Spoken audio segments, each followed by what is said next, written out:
Okay, so here is the intro to Basslines tutorial video number one.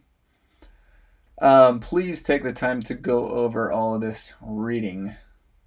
I spent a lot of time on this just trying to clearly outline some of these concepts that we're going to talk about. I feel like the Learning Music Ableton site points out some cool things about basslines, and I definitely recommend that you go through that before you start on this.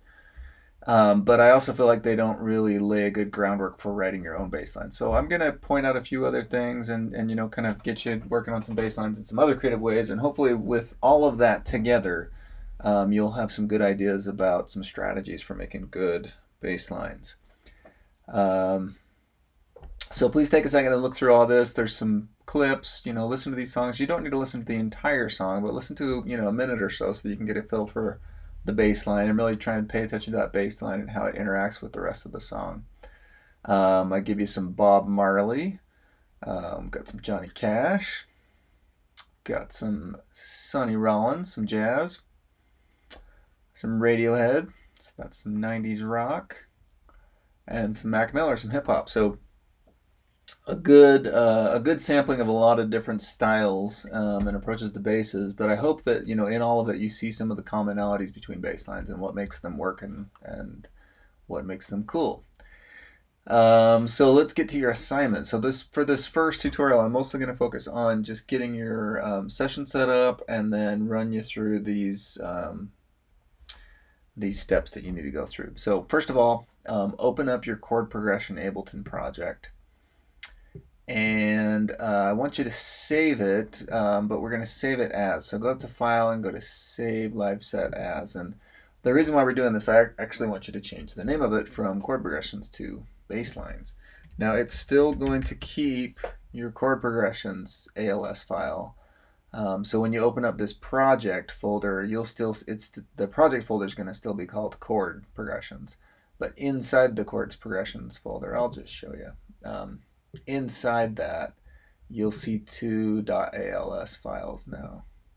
See, I've got my chord progression ALS, and I've also got my bassline ALS. So we're going to be using this bassline ALS now for this assignment, even though it really is the same thing as your chord progression, at least to start.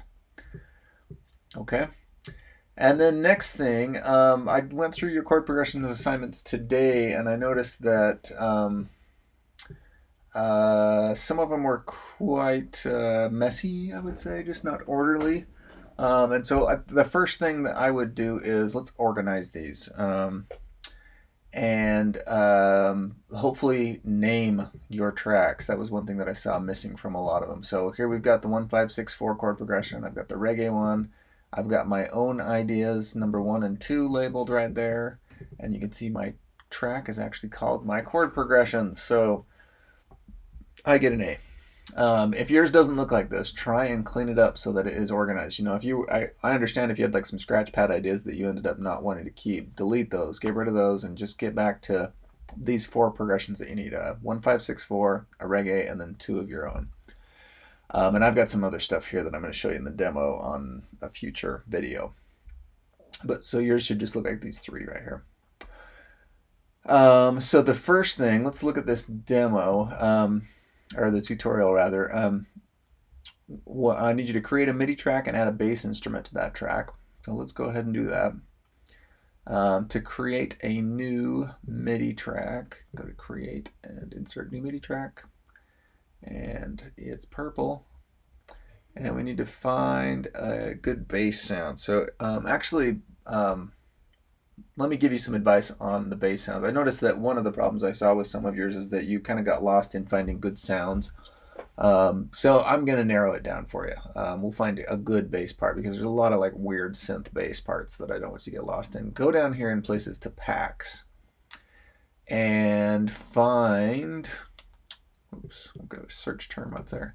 Find the pack called Guitar and Bass. And then go to Sounds. And you'll see there's a bass folder there. And choose one of these basses. Don't do the slap one. It's a little bit too slappy. It's not going to work with a lot of the styles we're working with. So I'm going to go ahead and just choose the one that's generically called electric bass right here and pull it in. It's just a good old-fashioned bass sound. Nothing fancy, nothing crazy, but it'll work. Um, okay, so we've got our bass track ready to roll. The next thing is, let's look. You're going to create a MIDI clip and write a bass line for the 1-5-6-4 chord progression using only roots. Then you're going to do another one using roots and fifths. And then you're going to do one for the reggae one that is roots and fifths and some rhythmic variation too. So that's 3 bass clips, 2 on the 1-5-6-4 and 1 on the reggae one. So I'm going to kind of try and organize this a little bit so that it's a little bit easier to just kind of follow what's going on with this. So I'm going to write 2 bass parts for this 1-5-6-4. So I'm going to pull this reggae one down in the list just to give me some space so that I've got, I want to line up my bass lines with the 1-5-6-4 going this way. So I'm just pulling the reggae one down. Leave it 4. I think we're going to create a total of 3 actually for the 1-5-6-4. So go ahead and just pull reggae down to the 4th slot there.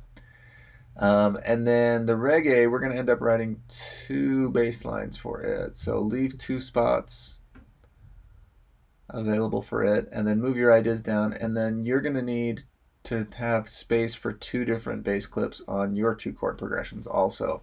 So if you can kind of see, I spread it out like this so that we can horizontally line up our parts together. So when I start writing my bass line for this chord progression, it's going to be straight across, and that one, and that one, and those will all go with the 1-5-6-4. And then same with the reggae in that way. It's just going to be easier for you to keep track of what's going on, and it'll definitely be easier for me to keep track of what's going on when I'm trying to grade your projects.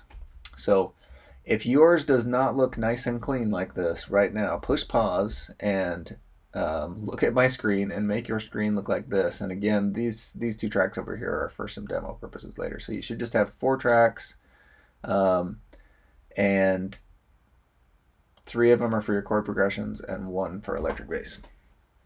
All right, so once you get that all set up, now let's go through the bass lines that I want you to write. The first one is one for the 1-5-6-4 chord progression using only roots. Okay, so hopefully this is really easy. Let's go over it though just to make sure. So let's look at this clip again just to remind us what chords are in this one. It's I'm gonna stretch this out, holding Option and squeezing out so I can see the note names. So our first chords is C major, G major, A minor, F major. And when you're writing bass parts, a lot of times you don't even need to worry about if it's major or minor because we're really just looking at that bottom note, if it's, the root note. So it's C, G, A, F. Remember those. And notice that our chords are around the 3 range, right? The C3, G3, A3, F3. So our bass notes, 1 octave lower, will be around the 2 range, right? So C2, G2, A2, F2. Okay, so let's go write our bass line for this. Double click on this. First, change your length to 4, so it's the same length as that. And then I'm going to 2-finger tap on here and change my grid to 1 bar. So we just got 1 note per measure. There's my C3. So I want to come down and find C2, right? That's my first one. And then G2, A2, F2. Boom, that's it. That easy. Not quite that easy because you got to name it. Name this one Roots. And notice on the rubric, I kind of made a big deal of this. Rename the clip Roots. Just so when I open these up, I can tell real quick, hey, that's the Roots one, right? So let's do that.